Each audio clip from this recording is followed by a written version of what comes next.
Guys, how you doing? My name's Tommy, and this is the Gallery Backyard Barbecue, and oh yes, it is time for prime rib.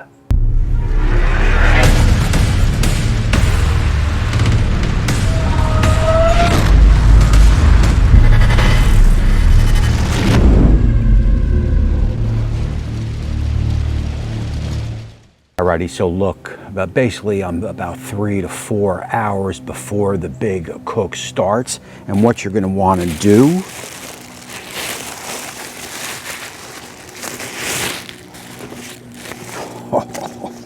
and this comes straight from the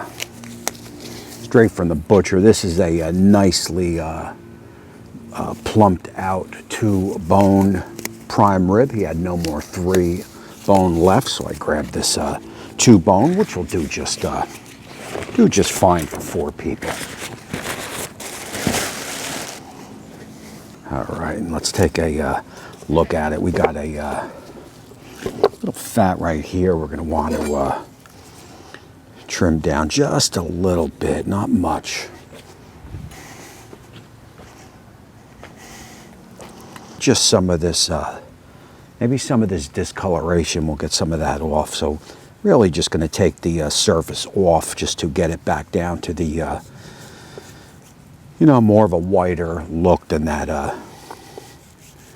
darker fat. You know, a good prime rib, you want a little bit of fat on the outside, not really like a fat cap, but just a good chunk of fat, because that is a lot of flavor when it renders down. A lot of people will cross cut it, and I just, you know, I keep it old school. That's just the way I've always done it. Just going to take a little bit of this off. Just again, we want to get it back down to that white, fresh looking flavor. Oh. Yeah, that's nice. That's nice. Let's see. Get a little of this off. That's a little silver skin. We'll get in there and get that off. Okay. That silver skin's really not going to render down, so.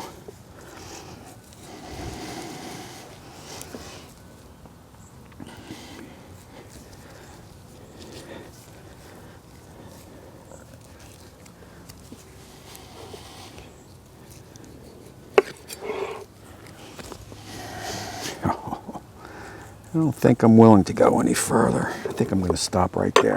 Look, basically for our seasoning for this prime rib, basically a 2 to 1. I do, like I said, old school salt, pepper, garlic, maybe a little bit of onion powder, nothing fancy, a little bit of rosemary, a little bit of thyme with a vegetable oil binder. Okay, so basically, like I said, 2 to 1 tablespoons.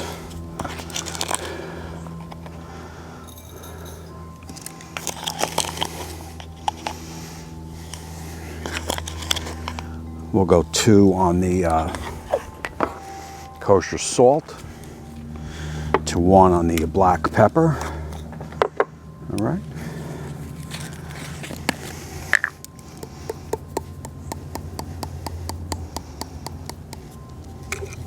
You can go about a half a tablespoon of onion powder.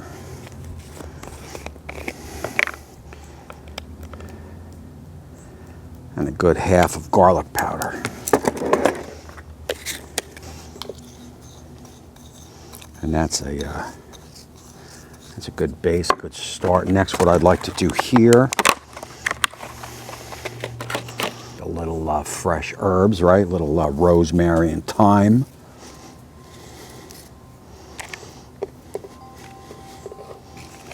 Oh man, now nice when you kind of like de-spring that thyme.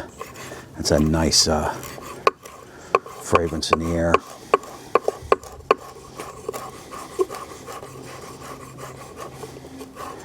Nothing too fancy on the chop. We're just looking to get it down to a manageable size, and also when you give it a little chop, it releases those oils.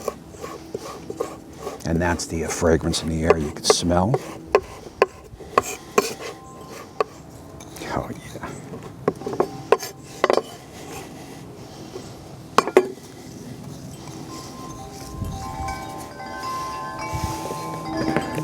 And we're looking at about, I don't know, it's weird, man. It's like 55, 60 degrees here in the Garden State, but they are forecasting some snow mixture later in the week. So we'll have to see how that plays out. I'm just going to go with a vegetable oil binder, just to help that seasonings stick real nice.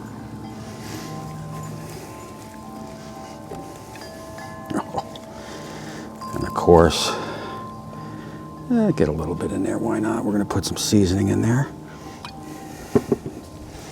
And I kept my one hand dry as best as possible.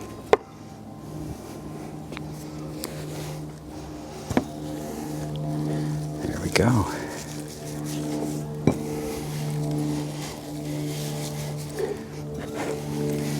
And like I said, back in the day, man, back in the 80s when prime rib was king, you know, there was only one way to cook it back then. No fancy rubs. Get that nice salty crust. Some nice herbs on there.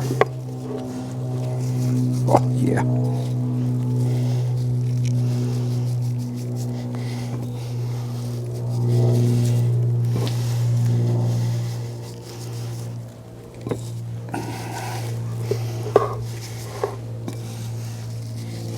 All right, look, when you think now I'm thinking this is enough. I got some herbs left over, and basically I'll just use that on the potatoes.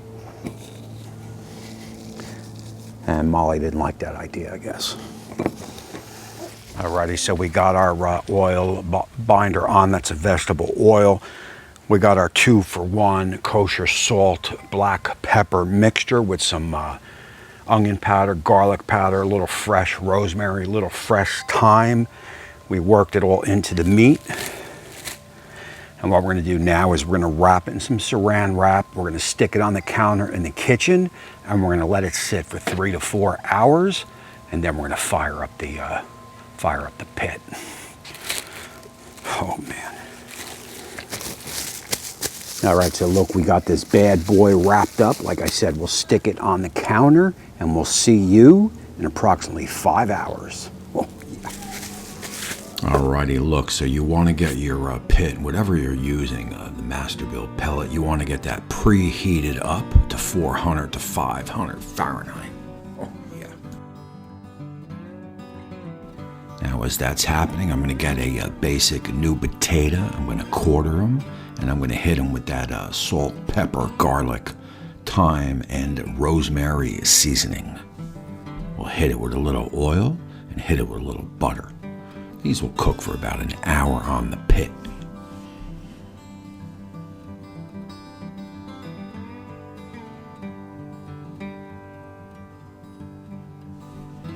Ain't nothing goes better with prime rib than potatoes. Oh yeah. You can mash them, you could quarter them, you could bake them, you could do anything you want with them. This is the classic prime rib recipe, and there you see we got our prime rib. That was about 3 hours, 3.5 hours room temperature, and we let that salt, pepper, garlic with the rosemary, thyme do its thing.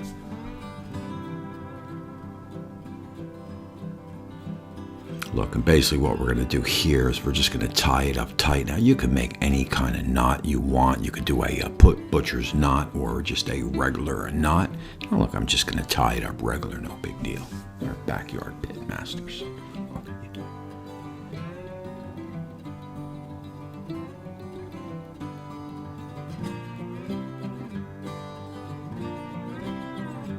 And now I do have a little bouillon cube to help in the au jus.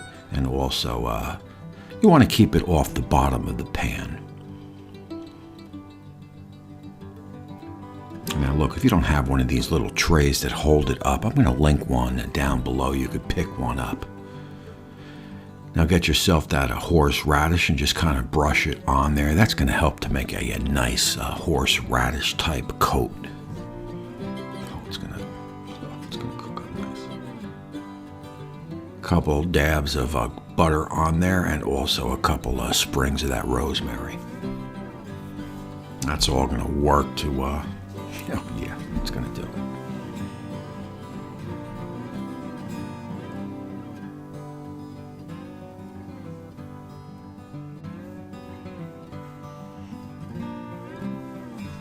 So we'll get our potatoes on and we'll pull it off. I want to get a nice coating, a nice browning on those potatoes. So I want to get them on the high heat.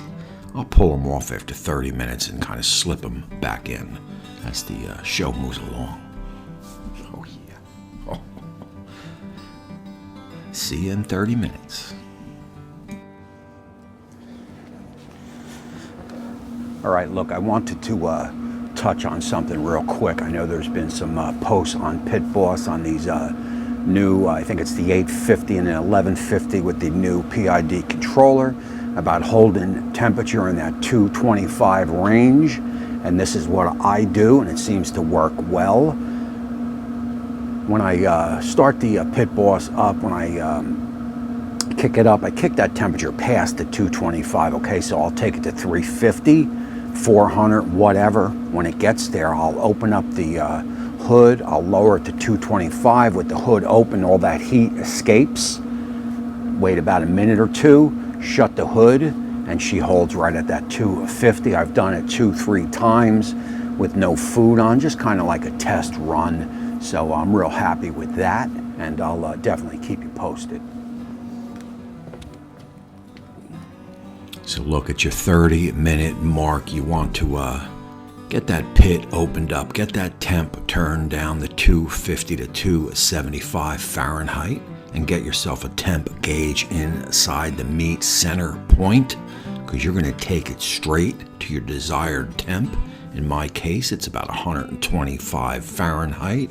If you're not sure where you want to go, I'll leave a temp chart down in the description. You check out how you want your meat cooked and take it to that point. Remember, she'll carry over on the rest about 5 to 7, maybe 8 degrees or so. So just keep that in mind. Oh, yeah.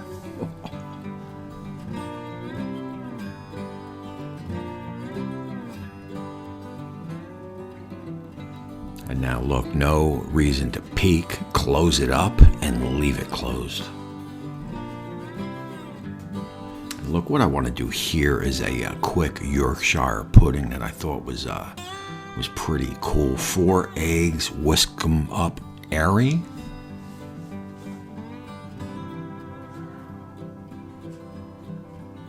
Get yourself a little less than half a cup of milk. Get yourself a little less than half a cup of flour. And if you got a sifter, sift it in. If not, pour it slow. Oh, yeah. All right, get that batter there and stick it in one of those easy pouring measuring cups. Now, I saw Jamie Oliver do this and figured I'd have to give it a shot, right? So you'll get your muffin little tray there and fill those last 3 cups about a quarter way to the top.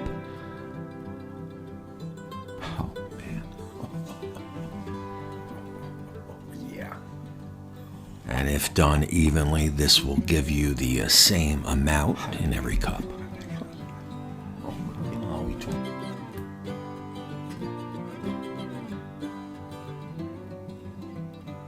All right, look, after even amounts, you'll get that in your preheated oven for approximately 20 minutes. You want that oil hot, take it out, and get your batter mixture in there. I use a spoon just so you don't make a mess on the sides. Not sure why I didn't get 12, but I got 6, and there's 4 of us, so that's a-okay. And look, you're gonna get this back in the oven for approximately 1/2 hour, and then, oh yeah.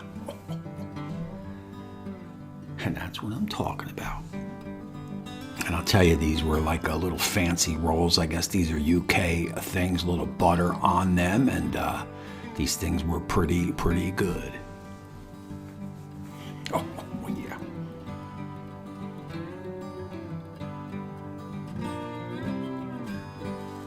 Alrighty, and you see we are under the lights with about 10-15 minutes left. I bumped up that temp gauge to 300 Fahrenheit just to finish it off. Oh, yeah. And as you can see, we took her right to 125 Fahrenheit. That's going to be a perfect rare to medium rare with the carryover.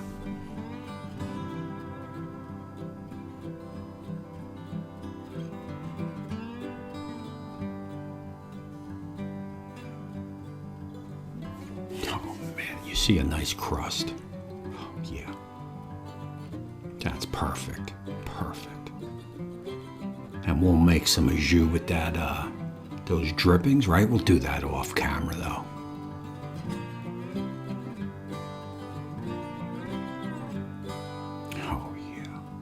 Now look, you want to let this rest for about maybe 20-30 minutes before you slice into it.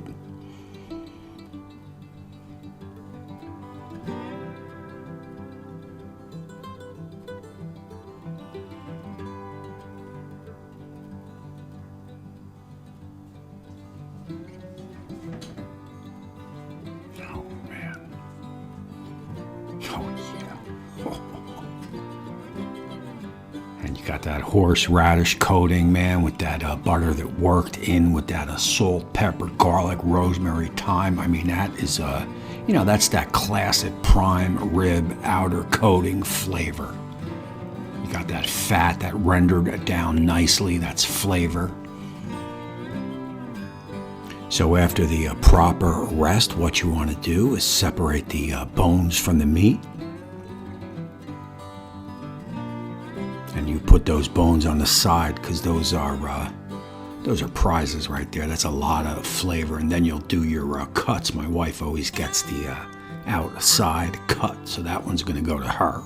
And you see we got a perfect, would you say, a medium rare that'll pinken up as it sits. Oh man, oh yeah. That right there, my friends, is classic prime rib. You got that horseradish outer edge. You've got the au jus, and of course you'll have that horseradish dipping sauce, right? That's classic. The potatoes, oh yeah.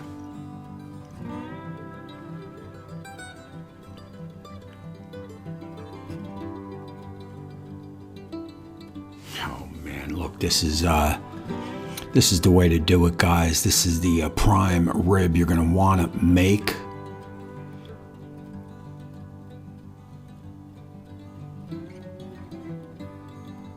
And I'm going to close out of this video wishing everybody a happy holidays, a Merry Christmas, and a Happy New Year. I appreciate so much all the, all the support and all the love that you guys have shown me throughout the year. And I'm looking to a big 2021, and I hope you guys stick around.